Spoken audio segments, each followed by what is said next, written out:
Well, hello and welcome to this weekend edition of the Daily Dose of Greek. And I have to get us ready because this coming week we're going to step out of the Gospel of John just for a week and we're going to read from the Apostolic Fathers just to shake it up a little bit, keep people awake.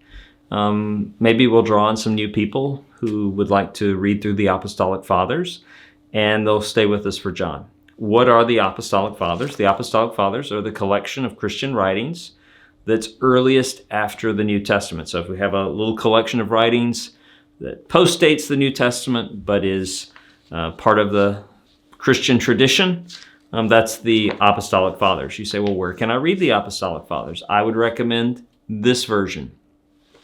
This is edited by Michael Holmes. It's now in its third edition. It's entitled The Apostolic Fathers, Greek Text and English Translations. Very nice because it has the Greek text on one side and then it has the English text on the other. So you can wrestle with it as much as you want. If you don't want any help with the English, just cover it up. If you don't know Greek at all and you just want to read what these writings are, then you can just read the English. There's also a very helpful introduction to each book, giving some background of what we know of the date of the manuscript and the organization of the book and issues like that.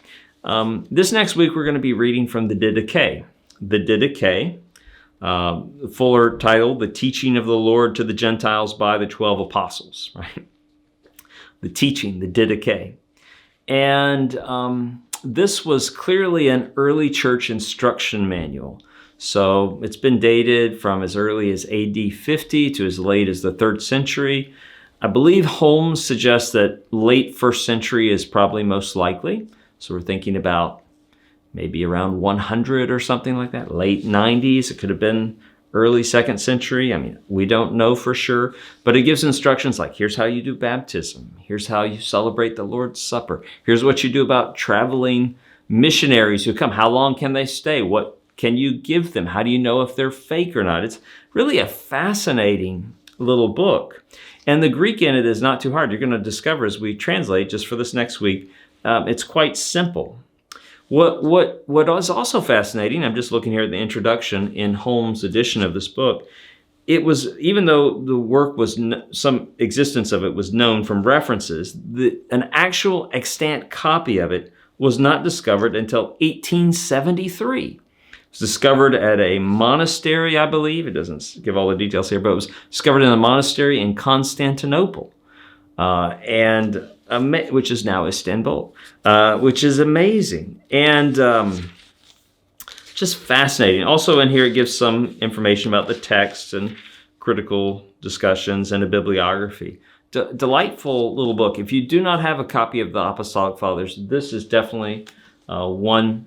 If you're going to buy one, that's the one I would recommend. It's essentially, it's not the Loeb edition, Loeb Classical Library, Harvard University Press. But I would say essentially this functions like a respected critical edition of the Apostolic Fathers.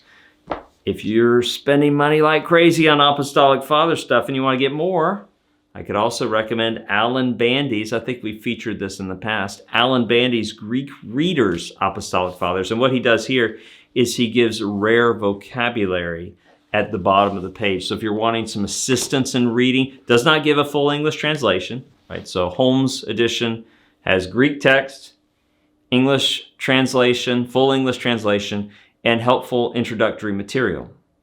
This text here is really just the Greek text with helpful notes at the bottom, right? Just the most abbreviated introduction, just a page or half a page. So much lighter on introduction, but then the full Greek text and then lots of notes to help you with rare vocabulary or difficult forms. So that's by Alan Bandy, B-A-N-D-Y, Alan Bandy. It's published by Cascade Books, which is an imprint of Whitfenstock. I know that Glossa House also has a reader's edition of the Apostolic Fathers. We're going to have fun in the DDG this week. I can tell you, when we start working through it, you're going to be surprised, one, how easy it is for you, and two, just how intriguing to listen in to the early church discussion about how to celebrate the Lord's Supper. It's fascinating. Looking forward to it.